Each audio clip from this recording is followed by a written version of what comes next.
വെറുമൊരു ബിരുദമല്ല, മികച്ചൊരു കരിയർ. ആധുനിക സൗകര്യങ്ങളും സുരക്ഷിതമായ ഹോസ്റ്റലുകളും ഇവിടെ നിങ്ങൾക്കായി ഒരുങ്ങുന്നു. 2026-27 അഡ്മിഷനുകൾ ആരംഭിച്ചു. ഇന്ന് തന്നെ അപേക്ഷിക്കൂ. നിയമസഭാ തെരഞ്ഞെടുപ്പ് വിധിയറിയാൻ നിമിഷങ്ങൾ മാത്രം ബാക്കി.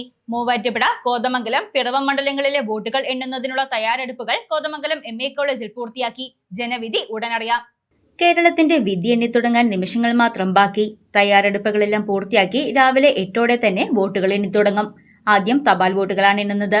മൂവാറ്റുപുഴ, കോതമംഗലം, പിറവം മണ്ഡലങ്ങളിലെ വോട്ടുകൾ എണ്ണുന്ന കോതമംഗലം MA കോളേജിൽ നേരത്തെ തന്നെ ഉദ്യോഗസ്ഥരുൾപ്പെടെ എത്തി നടപടിക്രമങ്ങൾ പൂർത്തിയാക്കി. സ്ഥാനാർത്ഥികളും പാർട്ടി പ്രവർത്തകരും ഉൾപ്പെടെ നിരവധി പേരാണ് വോട്ടെണ്ണൽ കേന്ദ്രമായ കോതമംഗലം MA കോളേജിലെത്തിയിരിക്കുന്നത്. 3 മണ്ഡലങ്ങളുടെ ജനവിധിയാണ് നിമിഷങ്ങൾക്കകം കോതമംഗലം MA കോളേജിൽ നിന്നും പുറത്തുവരുന്നത്.